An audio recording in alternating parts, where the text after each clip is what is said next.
This is Suspenders Unbuttoned podcast. I'm Sarah. And I'm Julie. Join us for unbuttoned and unedited conversations. Hello, everybody. Welcome to Suspenders Unbuttoned podcast. My name is Sarah. And I'm Julie, and we're excited to welcome Jason Bourque to the podcast. Welcome.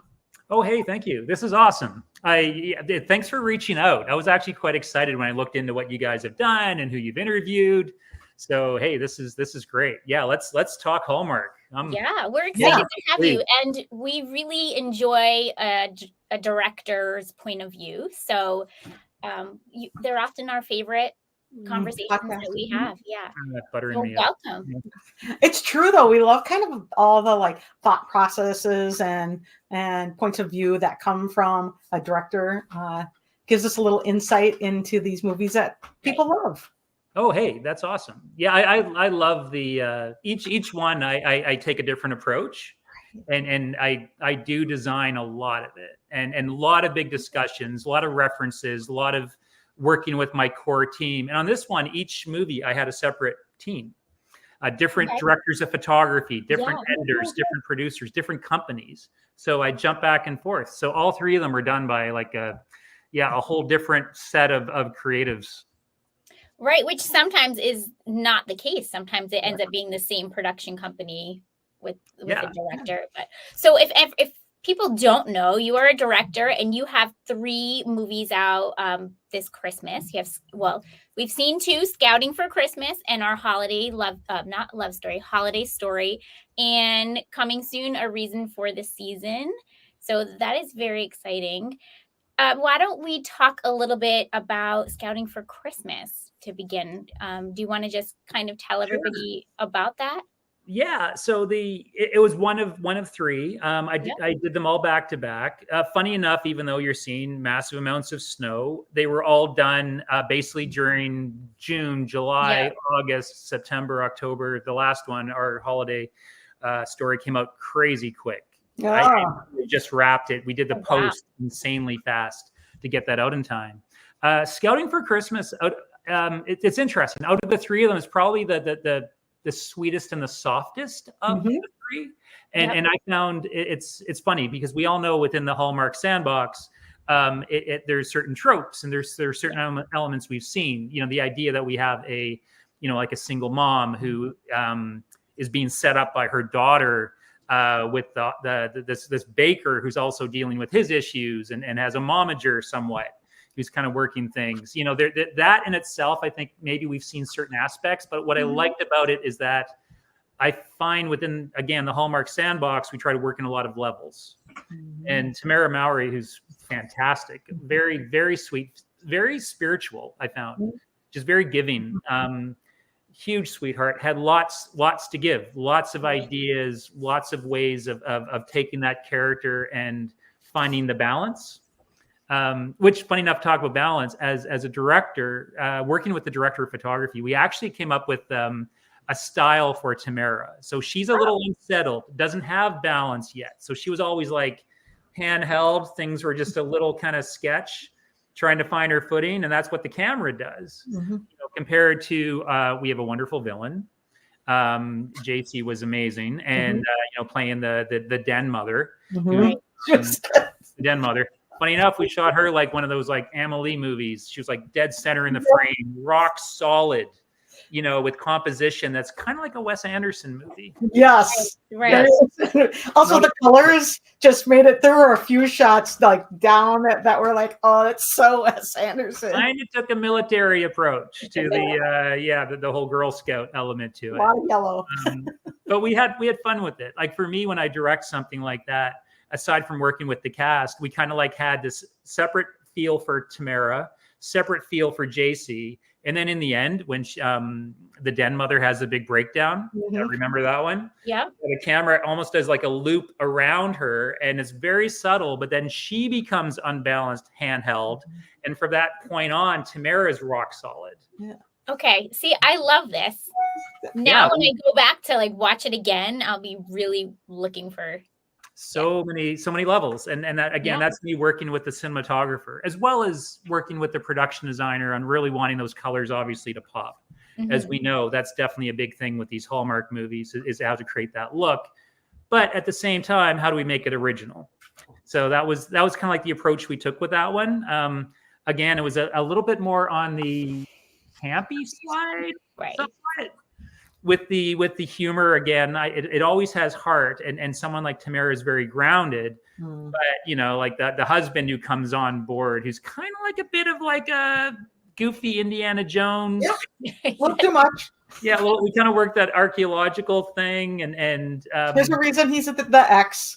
Yes, very playful, very playful. So again, it's sort of like out of the three, it definitely had its own tone, definitely had its own style. I found compared to like Holiday Story, which structurally is very, very different with the story. That's an interesting. I love the different point of view of telling that story. Yeah. So did you like it? Did you get lost at all with the whole? No, not at all. No, I really enjoyed it. We've all watched This Is Us. Telling Julie, I can't wait to go back and rewatch that one. Because I'm a mom, I've got my kids upstairs and everybody's running around. So I can't wait to actually sit down and really, really watch it because I enjoyed it, and I enjoyed the way that the story was told in such a different way. Yeah. And of course, Nikki is amazing, and so is Lauren. Yeah. I find it's interesting, like working with these female leads, and it's funny because get straight to the point. Like usually, some of the male leads sometimes don't come across as strong. The female leads, these women just kill it. They come in so prepared, and they're so incredibly awesome. Someone like Nikki Deloche, she's a tour de force because she also produces and she also writes.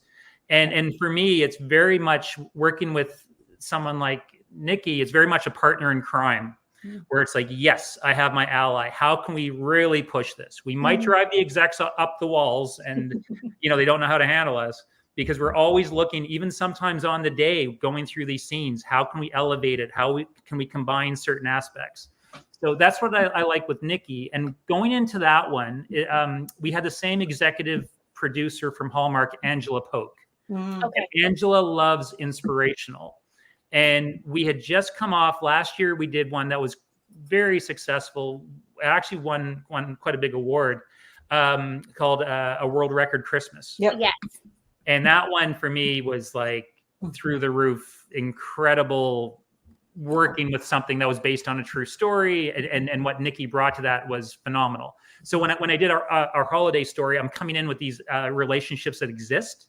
So I have like a secondhand kind of communication. Like it's really established with Nikki, and we knew that we wanted to really raise the bar. But complicated, I tell you. So that story was great, and Warren Christie too is just a strength on. He's amazing on screen too. Amazing. I think as viewers, the success of This Is Us really let people understand the going back and forth between time with the same characters, and I just don't think people struggle to follow that at all. It was easy to follow where we were at when we were talking about their love story and how they got, and then there was the contemporary story that was happening at the same time, and it was easy to follow. But I love how they interwove them. Yes. I took the approach as a director, because when we read the script, one of the producers was like, I can't figure this thing out. Because on paper, it's actually quite hard, the script itself. So I took the approach of reading a book. So when we're in present day, and we go back in time, it's like you're flipping back through pages. So I would use whip pans as transitions. Okay. If I'm going in the past, I whip pan left. If I go in the future, I whip pan right. Okay. And once I established that, I think those transitions certainly helped. And then we decided to go more of a very subtle with the director of photography, more of like a golden warm view without messing with the Hallmark sandbox, and a little bit more natural for present day. The looks were complicated because we prep these in 15 days. Right.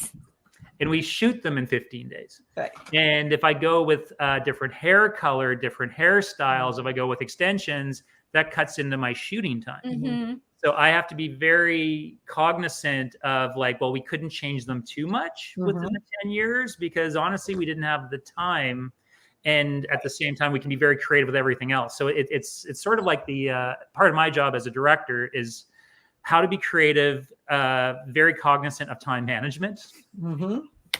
So that was something, Warren Christie, we could, like add a little bit of, like to his hair, a little bit of gray. So a couple tricks, like that, but we didn't mess with them too much. So that was why I was curious what you guys thought of it. Yeah. They did his hair down when he was younger, up and back when he was older. But to follow the story, like I didn't have any trouble following the story. And I loved how they were weaving the two together and one and their struggles to come over and the other one, their struggles to come over. Like you don't have a beautiful story if you don't have things to overcome, right? Yeah.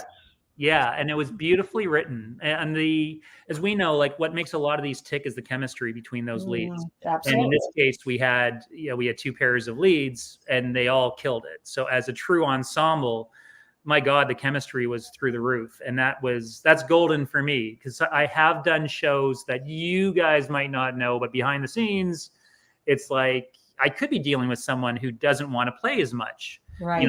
And unfortunately, it's sometimes the male leads where they do their take, they bring out their big book, and off they go to their trailer. Whereas myself and it could be my lead as well. It's like, no, let's play with the scenes. We got to rehearse this. We got to figure out the beats because sometimes we don't even have time to do a read through of the script. Right. They show up because they're just coming off of a show. They're super busy. I have my my partner in crime speech I always give where it's like, okay, listen, are you one take? Are you 3 takes? If I got to shoot like 5 people in the room, do you want to be the last one up or do you want to be the first one up? And that helps me out because it's all about trust. So that's why it's kind of hard to know again, what that chemistry is going to be. I got so lucky. Obviously Nick and Warren, it's like, wow, they were so good together. And I hope they get a chance to work together again. I know do too. Yeah. I'm sure you two love Andrew Walker and I've worked with Andrew and he's incredible and they got their own thing. Yeah. But it was nice seeing Nikki Warren. It was different, eh? Like you felt that. Yeah. Yeah. And she's a great actress. Like she's going to bring something different to a different project, not always the same. And we really appreciate that work that they put into that. Nice. Yeah. There's another thing as we're talking about these multiple movies, is there a look that maybe you as a director has through all 3 movies that we see? It's There's funny. Something that I appreciate that's a really small detail that I really appreciate. But interesting. Yeah, because again, like the fact that you could see 3 of my movies, you probably see things that not a lot of people do. Right. I'm a history buff, a film history buff. So I work in some references that will sound so weird and out there. Like when we did Scouting for Christmas, I actually pulled off a Hitchcock. When the mom sees them kissing, and we do that kind of like Vertigo kind of push in. And this is going to sound so weird, but the idea of being handheld somewhat on Tamara and being rock solid, I actually got that from like Seven. It's a David Fincher thing when Brad Pitt finds out what's in the box. And he's handheld, and then you have his partner who's like rock solid as Brad Pitt's starting to lose it. So we have references throughout that, again, myself and the director of photography, we just have fun with it. All within the tone has to stay the same. Right. These little sort of Easter eggs that we kind of work. I like a lot of camera movement. I am very partial to the Spielberg, close up push in. Yep. I do a lot of those with those smiles, and I like to end on those camera push-ins. It's called a slider, and those little subtle moves. So I do a lot of subtle moves, but I also spend a lot on blocking. Yeah. And it's small things. When you guys saw the our holiday story, and we introduced Gavin as he's comes into the living room, and he's handed a big ball of lights. Right. And in comes Nikki, and she takes the lights away, and there's a little dance ultimately where she has to step over the lights in order to put down like the tray of fruitcake. Yep. And it's little moves that are funny and quirky, but they're very subtle. Right. Yep. That comes out of the magic of blocking the scene, working out that dance. And I can get away with that when I'm working with veteran actors. Right. Mhm. Yeah, it's not to say that younger actors might not have that ability, but I find when I work with veterans like a Nikki or like Tamara, they can keep the business of, say, like Tamara when she's in the kitchen. It's like I couldn't follow that every single time. It's like the pancake has to do this, and she has to go to the cupboard and grab this and this, all while doing her lines. I'm just going to tell you, I watched that and I was like, this is how she does it when she makes it at home, though. Yes. Right. Her lies that she does. Yeah, this is her Totally. real life. So like, that's muscle memory. This is how I do it. I can repeat it every time we shoot it. You know what's funny? That's actually when I was talking with her. I'm like, how are we going to pull off this scene? Can you just do it like you usually make breakfast for your kids? And she's like, yes, we figured it out. I'm totally anchored now. Yeah. And that's exactly what she did in order to, okay, she wanted this, this, and this. And I'm like, yes. As I'm watching, I'm like, that's not fake. That's real. That's a mom in action. Oh, totally. Yeah. It's like, she's so good at that. And so anyway, that's part of my job as a director is sometimes I don't have to do it all the time with the veterans, but it's how do I find those little links and sometimes links to the heart. If I'm working with an actor and they might not be connecting, I'm like, my direction is very simple. It's like, say it like you're talking to your daughter, and then boom, the thought processes, the synapses fire, and they get it. And then, I can get the emotion sometimes that I need. So that's the thing. I keep my direction very, very simple when I'm dealing with these type of situations. Yeah. So when you are reading a script and you're going to be working on the film, do you kind of envision all these little moments? Like as you're reading it, is it kind of playing out for you as a story? Yes. And you're like, oh, I want them to do this little dance or whatever. Totally. Yeah. I do a mix. I do shot list based on what you just said. And then and when I read the script, I try to visualize it. And then as far as the visualization, I try to break down how I can shoot it.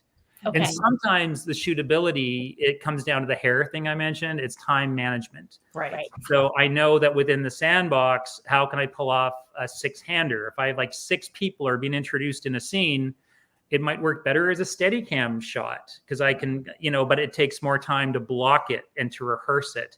And I might be able to do it in like a 1-er instead of doing like 12 or 15 setups. Right. But I always imagine it, and I always come up with, and again, I'm very competitive with these. I always think, how can I elevate it? Right. And I always establish a cinematic language for each movie. Like a reason for the season, which is coming out soon. We established a very specific look where we frame within boxes, and it's subtle. But when we have moments of certain characters coming together and as the magic happens, they're actually framed in a box. And it could be like within the diner has a wonderful, where you serve the, that creates a box. So it might be a push in on the box because ultimately it's driven by the Polaroid pictures. So that aesthetic is interwoven throughout, which kind of gave it, again, out of the 3 movies, a reason for the season. For me, it's the most cinematic out of all of them, actually. So we again worked out that style, like the style I mentioned in Scouting for Christmas.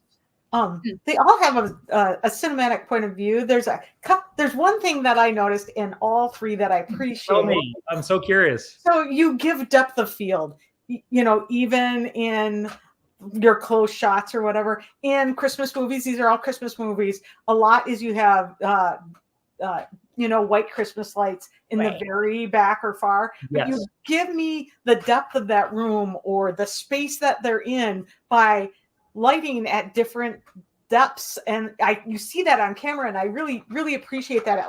It's not such a flat look. And then by the time we were watching through the movies, I'm like, I really appreciate it.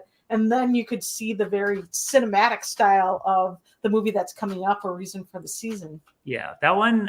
So did you find that was the most cinematic out of all 3? I love the look of it. Like the way, it gave me the feel of I was,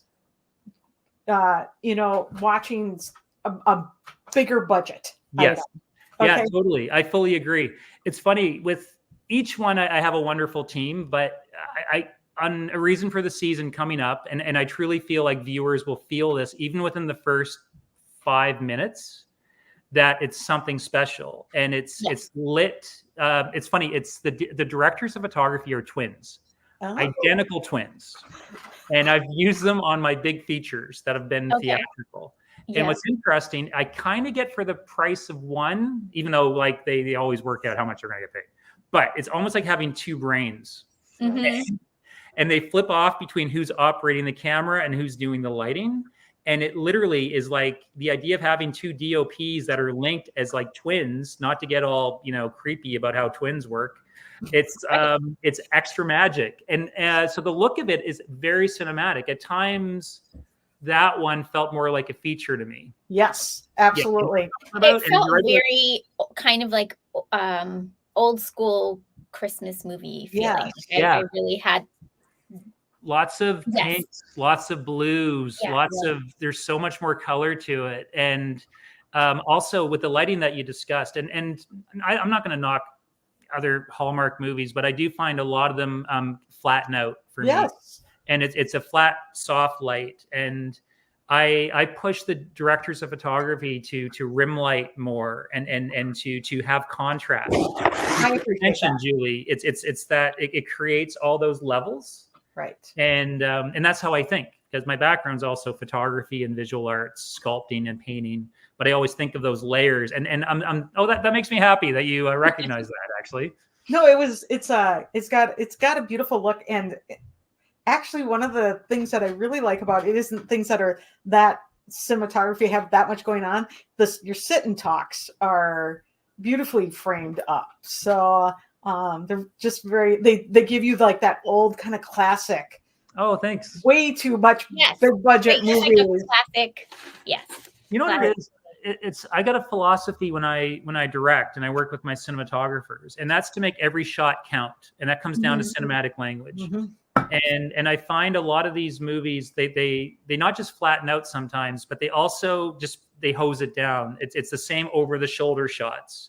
The same master shot. And for me to do the master shot can bring us into the closer to shot. It can bring us into a tighter shot. And then when I talk about the language, it's like if I'm dead center, that kind of flattens out. I always like to be a little high or a little low. And especially if I'm dealing with the cinematic language and A Reason for the Season with Taylor, her character, she gets a lot of very like clean shots, meaning there's no over the shoulders, there's no dirty shots because she hasn't connected. So we interwove her character. So only when she starts to connect, that's when we start to layer in the other characters into her shot. And that was very specific, knowing that she's in her own little bubble. And that's very much about her arc as a character.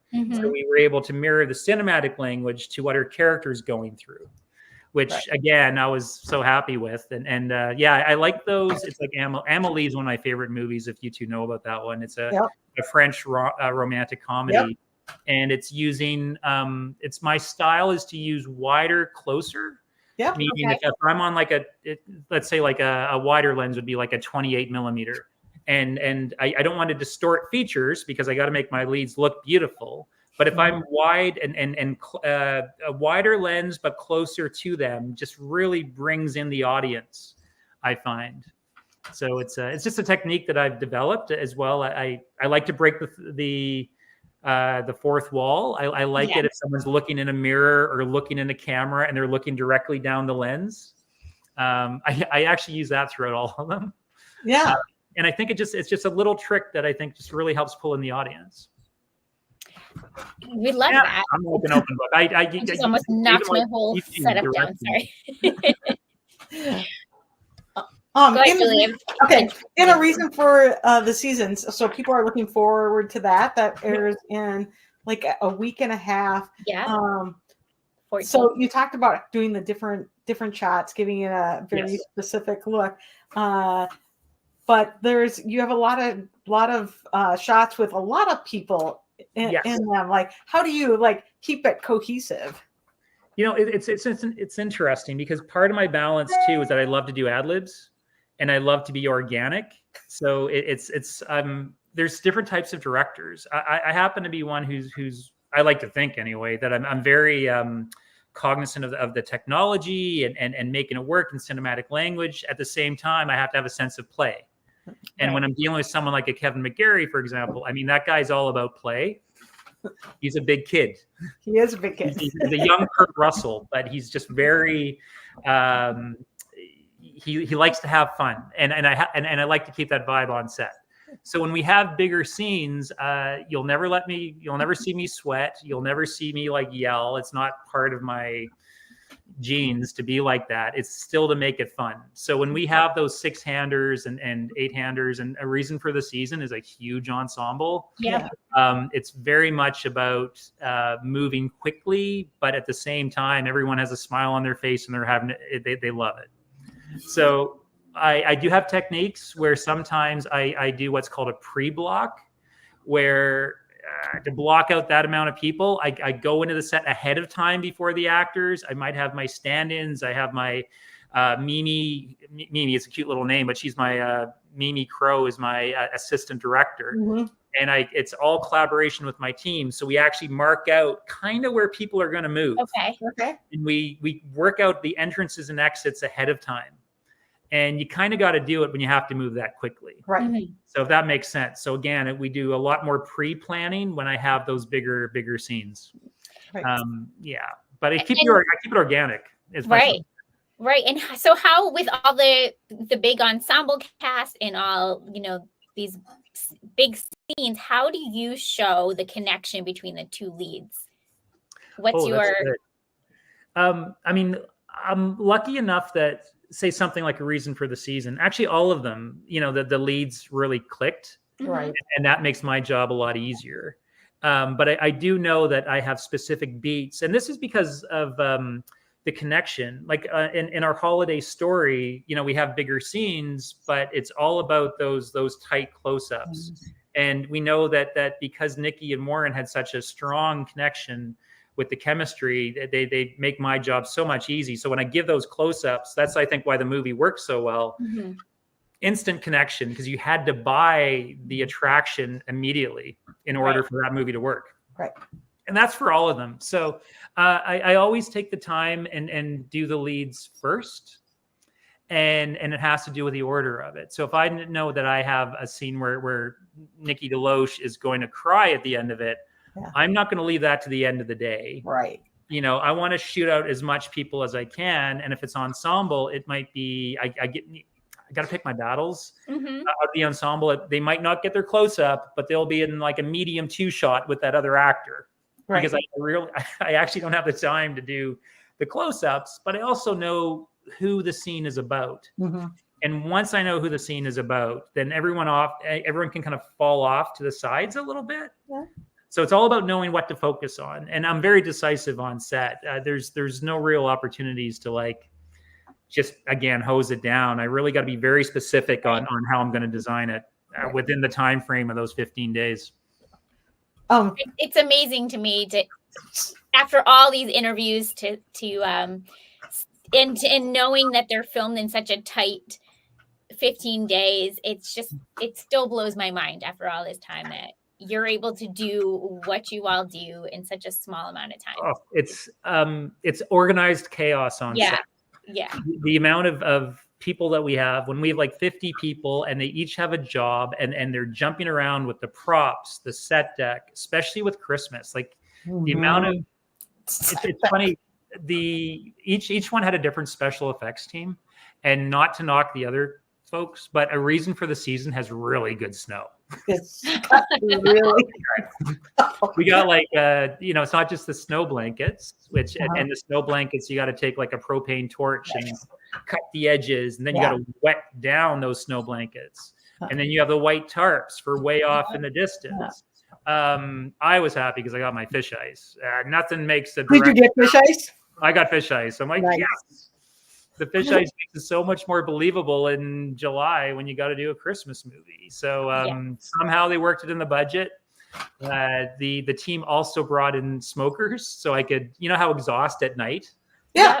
Yeah. So I noticed this to give you that feeling like it's cold if you're in a city the vents are venting, and I know. absolutely noticed that because I knew exactly where they were standing. We have been to Martini We have Town. been there. Yes. Oh, Yeah. oh, great. Yeah, it's funny though. It's like it's my dream team special effects guys. They had smokers, so we could have the smoke coming out of the grates. We had smoke behind cars or the exhaust, and to make it even colder because it was very, very warm. It kind of created almost like a misty, cold fog. And that, again, it's more cinematic. Usually you don't have time to use that, especially in the diner as well. We were able to smoke it up, and it just gave it this extra layer of like old school 1950s cinema. Yeah, no, it was fun. So you talked about how you don't always want to micromanage the dialogue, that you let them go a little bit. Yeah. Kevin's maybe, well, it's funny. They all have that ability, and they all make suggestions, and we always talk about it. Tamara in Scouting for Christmas had this moment when she should have kissed him, and out he goes, and then she decides to have this little freak out. And she does this almost like a dance, and it was something that kind of reminded me of almost like a 1980s rom-com. Yeah, and it's something that she wanted to try. So I think we always get what's on the page, but I love doing those ad libs on the heads and tails and to fill it in. And it might be a matter of, it's not scripted, but in Scouting for Christmas, when they come through the door and the kid's asleep and they're humming like a Christmas song, they're actually singing, I think, a Christmas song. It just happened to be something that wasn't scripted, but it helps fill in those gaps and makes it feel better. It just makes it feel, brings in the layers. So it's something I've always done. I love working with the actors, and once they know that they have the freedom to bring those suggestions via the trust, I think it always elevates it. Right. Yeah. So that's what I'm like, how do you encourage that then, or do you like put guards on it a little bit? I always know when to pull back a little bit, and I do have an exec on set, so I have to be working with an exec. Not from Hallmark. It could be an exec who's been hired on locally, or it could be from the company. Right. And once I know, I just go out of my way to have that like partner in crime. Again, like how can we just elevate this and make it funnier? And sometimes we're working out buttons. It's like that what can we do to make this either funny or resonate? Again, it might not be on the page. And we almost always figure it out. Nikki's very good at that. In our holiday story, it's like if she's having a scene of whether she's playing chess or she's talking to her friend, she's like, give me that giant cookie that she could be like munching on as she loves eating during those scenes. Right. And I don't know how I can handle that much sugar, but she can really eat these cookies. But she also makes those suggestions as well. And she's masterful at it, Nikki Deloche, when it comes to adding that humor. Also, like that movie and A Reason for the Season both tell a story through a different story. That's a unique way for these movies. It's a little bit outside of the norm. It's not so cookie cutter. Were those fun to shoot? And what did you have to think about as you were shooting as a director for those? Well, A Reason for the Season was quite a complicated opening. Yeah. And what blew Hallmark away, and I don't mind saying this, is like they didn't expect we could get a real baby. And the opening is, as we know, is this woman goes into labor. She's in a car. She's in the middle of nowhere. She goes to that town and she gives birth in a diner. And those 6 people save her life and the baby's life. So with those type of scenes, it's a lot of planning. That baby was like a little special effect. It's it was so young, and we had to keep everything nice and quiet. We could only have the baby on set for like 15 minutes at a time. Right. But we knew that movie, we had to start it with such a beautiful bang that was original. And I don't think that's something we've seen in a Hallmark. That I felt very cinematic to me, with stakes, with actual stakes. And I thought the beauty of it. Also, I was very happy with the casting on that we would have these a 35-year difference, and casting that. I thought that was magical. So that I thought the casting was great. It was one of the first things I texted over to Julie. Oh, you noticed? Yeah, excellent. Yeah, that one. It was interesting. The opening of that, by the way. you know how it then transitions into like a TED Talk. Yeah. That actually wasn't in the original script. Oh. So the TED Talk was something that I pitched when I read it, because ultimately it was going to be the mom and daughter actually just having to sit down on a bench in a market. Yeah. And it's like a 4.5 page scene. And I'm like, how can we do something different? And I pitched it to Hallmark. Well, why don't, to truly show that this mom has now $1 billion industry, let's do a TED Talk. Yeah. So that evolved very quickly, and we had to find the location and all the background and work it out. But I think it was something that Angela Polk at Hallmark hadn't seen before. Right. To start with that type of an opening. So I was really happy that they gave me the support to, again, what could we do to make it different? What could we do to elevate it? Same thing with the Scouting for Christmas. When she's wrestling with the balloons and we establish she's a real estate agent and the license plate and all of those little aspects to understand her character. That none of that was in the original script. It was basically her just racing to pick up her daughter. So part of my job when I read these scripts is like, oh, okay, what can we do that's different? And then I got to pitch it. Right. And I just hope that, they go along with it. Yes. Well, because you're really trying to help the audience make that connection. Yes. Early on. Right. Yeah. And it's so competitive out there, as we know. It's like how to make these. And there's so many wonderful Hallmark movies. My God, it's such a huge flood.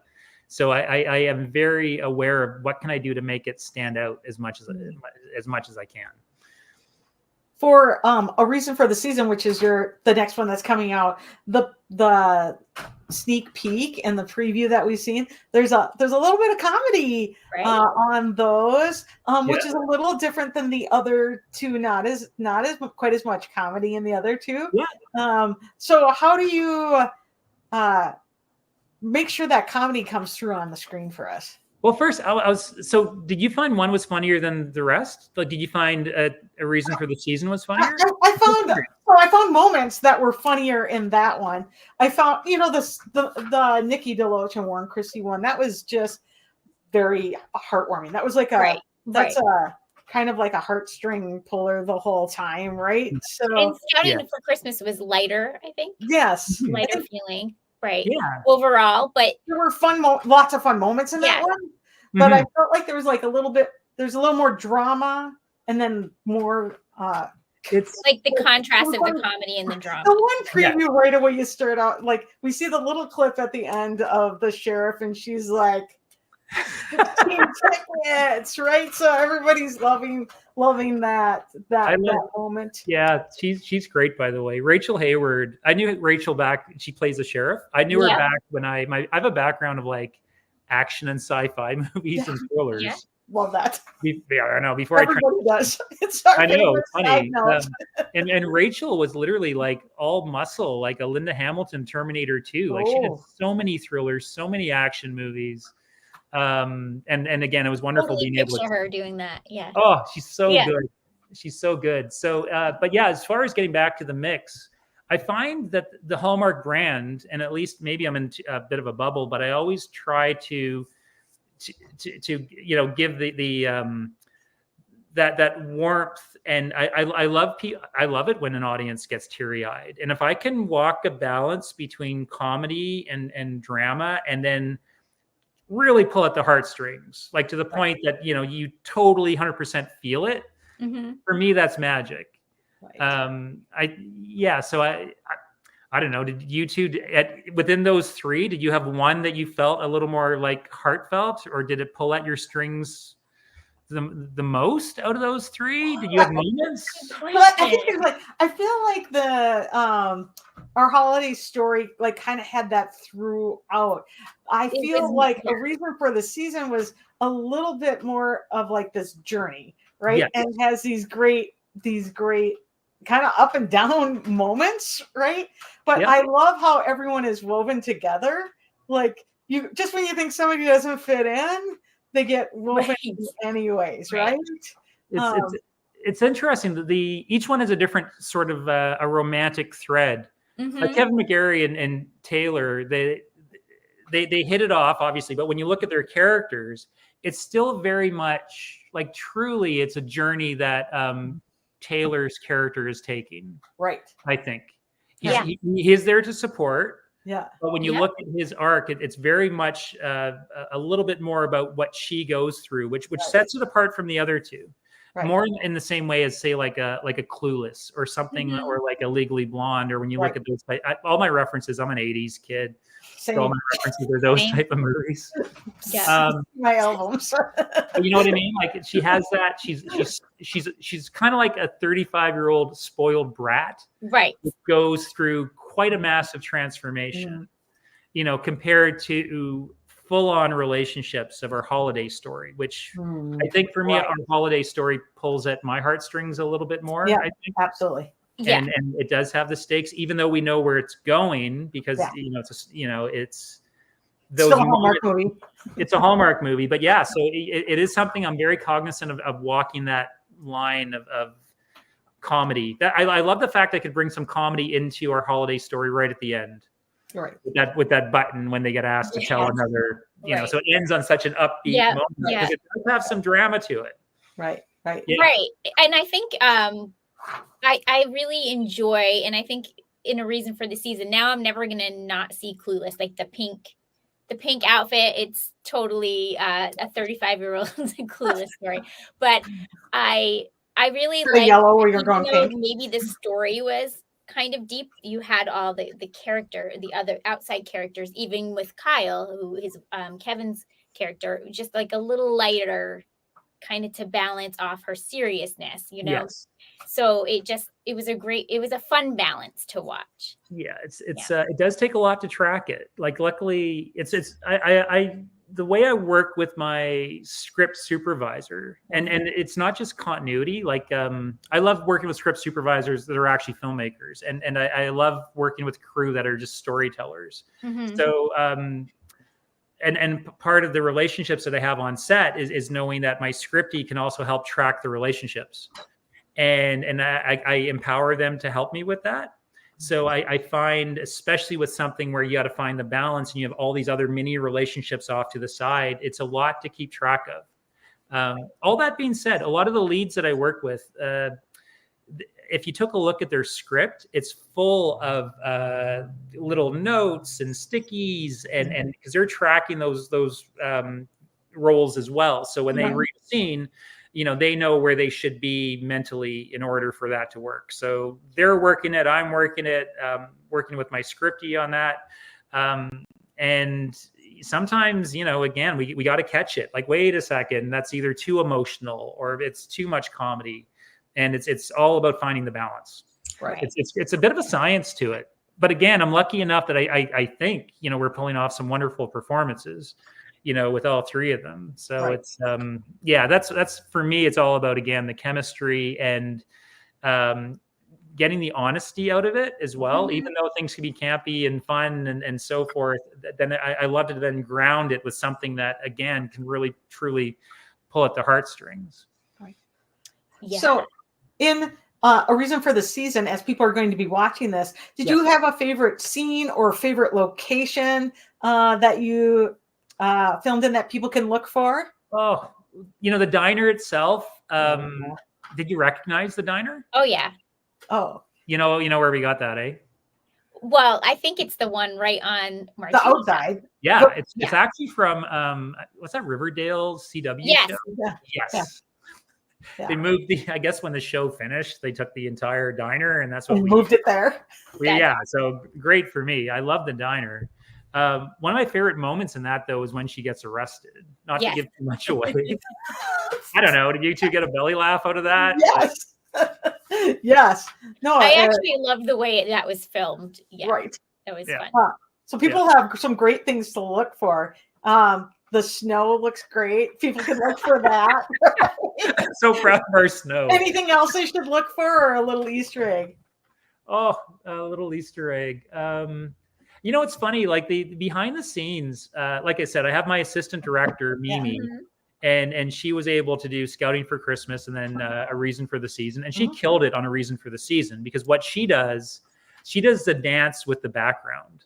She works out all those little moments and all the relationships that go on that no one really notices, that we then go back and if I'm getting what's called B-roll, she's great at it. So it's like, you know, when they have the market and it's at night, you know, she's the one who goes in and like, oh, you two got to hug and you two got to do this. And you two are just coming together on a date.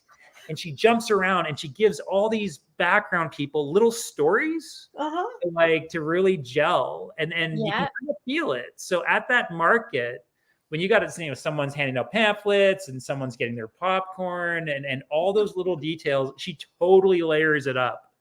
And it's something to look for. You know, if you watch it again, you'll notice all these little bits, and that's because having an assistant director who truly cares, and it's an art. How do you work that background to really bring in all those layers? And she nailed it. That's why, for me, again, like a reason for the season coming up for me felt a little more cinematic. I was just gonna say that's what gives it its feature film feel. Yes. Actually, is like some of the things. It's like visually, it looks like a feature film. The things that are happening in it. I mean, we've all seen those big budget Christmas movies. They have all those pieces happening in the background, right? Right. Yeah. So you've both been out to Martini Studios? We have. Ben Ayers had an event last December, and we were there and helped out at the event. It's part of his Romance University. He hosted an event, and it's awesome. Yeah. So we were there all day. Like he had a panel, multiple people on the panel, and that's awesome. Ben's great. I did a series with him, the Chronicle Mysteries. Yes. So I did the first the pilot episode, and I was brought back to do another one of those. Yeah, Ben is great. He's very good to us in our podcast. So we appreciated being there, and now we can spot Martini Town in all the movies. So much. I'm kind of thinking it's overshot a little bit. But you want to know what? You can like change up the set deck, and it looks like something else. It's like every street, every corner is something different. But it's fun from being there. It was like, as soon they were at the park. As soon as we saw the promo photos for this one, we're like, oh, right, this was shot there. Like we saw the diner. We were like, I did one last year called Miss Christmas Comes to Town. Yeah. And I used it a lot there as well. Yeah. More for like New York, because I could do like a street party, you know, kind of thing, and worked out beautifully. So yeah, I use it a lot. We need more backlot studios in Vancouver, without a doubt. Yeah. Yeah, no, it's beautiful, and she's expanding there all the time. So. Oh yeah. Yeah. Luckily we had a few days there, because it's the only way I could do it at night to shut down something that big in order to work it. So again, I had Mimi, my assistant director. Even when we're shooting on that set, we actually had cars that were doing laps, you know, just to put those roads to use. Like we just worked everything, make it feel like a busy downtown. That's great. Right. Yeah. Right. It really does. If you could give us maybe a word or two to describe a reason for the season, what would you say? Wow. Well, we know it's for me, it's very cinematic, and I truly believe it's going to stand out for movies and mysteries with what we were able to pull off. And I was lucky enough to have such an amazing dream team behind it. But I found that Taylor just killed it with that journey that she takes. And I truly feel that I've been lucky enough that a lot of these scripts try things within the sandbox that are a little different. I love the plot. I find a reason for the season with the scope of it and the ensemble, and that we're following her journey from being this really fun brat to developing such an incredible heart and understanding what Christmas is all about and what giving is truly about. I thought that's magical. So yeah, I was very blessed to be part of that one, and I'm glad they chose me as a director. Yeah, I love that. The people are looking forward to this movie. So when does that one air? Oh, November 14th.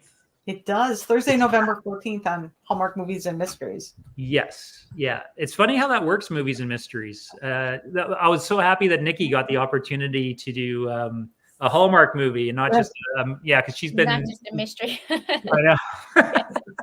a lot of movies and mysteries, right? Yeah. What do you think it is about a reason for the season that kind of put it on the Miracles of Christmas playlist? You know, it's funny. Kevin and Taylor would joke that in order for movies and mysteries to get better ratings, that's why they're sort of like the hook. No, We all do. I mean, those two are usually on the main network. Yeah. No, we also I can see that it's that they would want to pull some people over to that one. It doesn't have as wide of a footprint as Hallmark does on availability. So I mean, it's you two watch a lot of these. Did it feel like movies and mysteries? I don't see much difference. I heard it's supposed to be like if something has a little more drama, but a little more drama, a little more depth usually. A little more depth usually, which we were actually excited about because you know, we've had Kevin on the podcast quite a few times, Taylor too, but just to hope that he had a movie with a little bit more depth, which I think he does. But yeah, usually that's what we get, unless it's a mystery, a murder mystery, or you know, really classic mystery. They have to kind of have a deeper tone to them, I think. But still, I'm going to go all the way back to the first thought. Yeah, I'm going to be Kevin and Taylor. I'm going to join them with they're pulling numbers. They're trying to pull you know what's funny, and no word of a lie, when we first had them together, our jaws kind of dropped. Like, talk about two beautiful people. Yeah, they're stunning together. They're stunning, like crazy stunning. Like they blow up your screen for sure. Yeah, we couldn't shake it. It's like a special effect. Are these two real? Like this couple? They do look like a magazine cover together. I mean, that's true. Yeah. Yeah. But anyway, I mean, they're all beautiful people. But I mean, like beautiful people.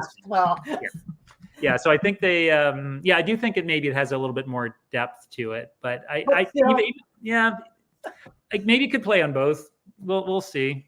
It is actually playing on Hallmark on the 27th. Of December. Yeah. So after Christmas, but it is scheduled, which is very unusual. They usually leave movies and mysteries there and don't move them to the Hallmark channel. So once again, I'm going to be Team Kevin and Taylor and to be like, yeah. And when does this podcast come out? Do you wait until it's closer to the day, or it comes out? We will probably put it out maybe tomorrow. Oh wow. Yeah. We turn around fast. Yeah. We just have one ahead of you to publish, and then we'll put you out. It's all good. Yeah. People are excited. They'll be listening, watching. There'll be a lot of live tweeting. There'll be a lot of do you tweet? I do. Perfect. I like to tweet. Sometimes I do little live tweets and things. Nikki's fantastic at it. I think they all kind of get in there and do the live tweets now, which is wonderful. Yeah. So will you be live tweeting? There will be a push to live tweet for this one. So Oh yeah.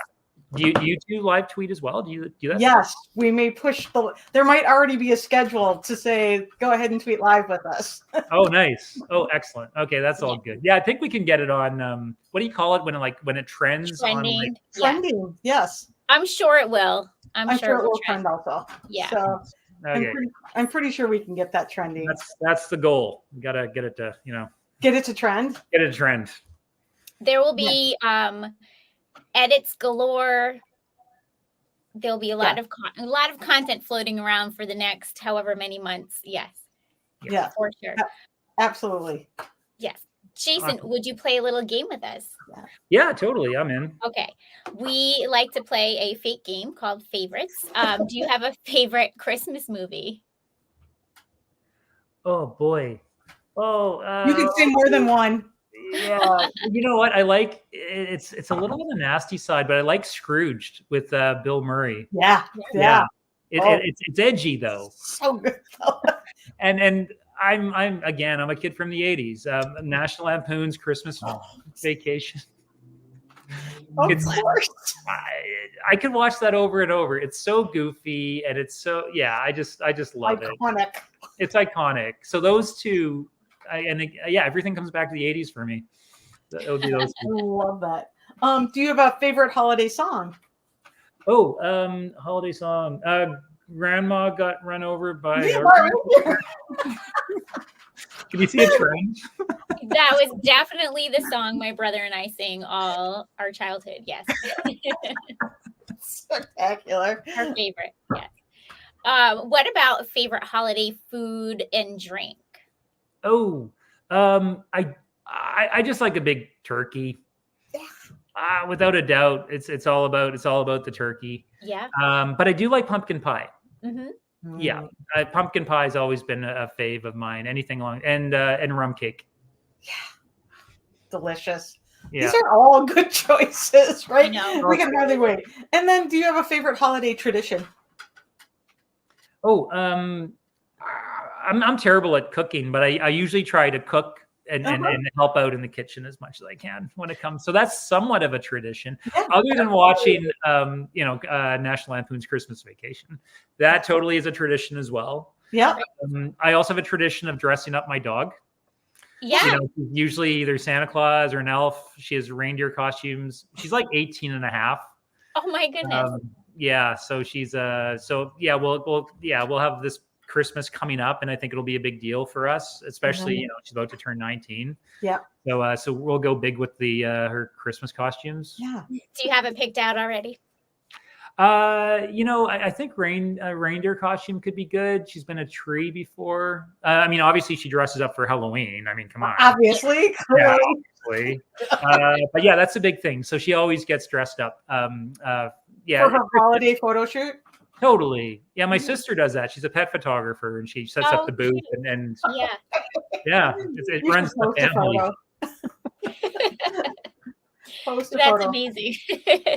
Okay, and not holiday related, but what are you currently binging right now? Oh boy. It's called One Piece on Netflix. Oh, okay. Yeah. Have you heard of it? No. It's a live action anime thing. Yeah. Okay. So it's I usually my wife just loves talking animal movies. Like she just wants to feel good, and everything's a big hug, kind of like Hallmark. Yeah. Admittedly, I do like some stuff that's a little more on the scary side. Yeah. I'm just coming off of a movie starring Daphne Keane from Wolverine versus Deadpool, and I'm one of the execs on it. And that's like a full-on like sci-fi apocalyptic type thing that I co-wrote and execed. And I do like that type of stuff. Yeah. More we like everything. So honestly, we do. We do. What are you two binging on? Do you have any suggestions? I've been binging Hallmark movies lately. Obviously. My husband and I just rewatched the first half of season 5 of Yellowstone because the second half is going to air here in a hot minute. So okay. Yeah. So yes, and you know what? There was one I started, Julie. Somebody told us about it, about shrinking. Oh, with Harrison Ford. That one. Yeah. Oh. Yeah. I try not to we know how it is with subscriptions, and it's like a death of 1,000 cuts with how it starts to add up with all the money. Right. But is that on HBO or something? Apple? I don't remember. I don't think it's Apple or HBO because I don't think I have those, but I might have watched it on YouTube TV, and you can get a lot of that. I have been watching lots of Hallmark. I do like watching Hallmark movies. And 'tis the season, right? Yeah, totally. It started early. I couldn't believe Scouting for Christmas came out in October. That was kicked it right on off. Kicked it right off in the early October there. But yeah, start early. Forget Halloween. Early. Yeah. I keep forgetting that Thanksgiving is coming, honestly, because I'm like in the Christmas mindset right now. We want to talk about how my Christmas tree is up. The tree is up. Nothing's on it yet, but the tree is up. So awesome. I'll need to do that soon. So tell everybody the next movie, what's airing, what is it, and when is it airing? And we'll make a little clip for you. Oh, yeah. So A Reason for the Season is coming out. It's November 14th on Hallmark Movies and Mysteries. And I can't wait for everyone to check it out. As the crew, the cast, we're all extremely proud of this movie, and we can't wait for it to be unleashed. Perfect. And then can you tell us where we can follow you on social media? Oh, yes. I am on Instagram, Jason Bourque 1, Bourque Bourque 1. And also you can find that same handle on Twitter as well. I got Instagram, I got Twitter, and then I'm always on Facebook as well. Awesome. So we'll join you live tweeting on Thursday the 14th. Excellent. We will see you then. Well, thank you so much for joining us today. And thank you, everybody, for watching. Please subscribe to the YouTube channel. And we'll see you next time. Bye. Bye. Bye. Thank you. Oh, that was fun. Yeah. I think, wait, did it end? There we go.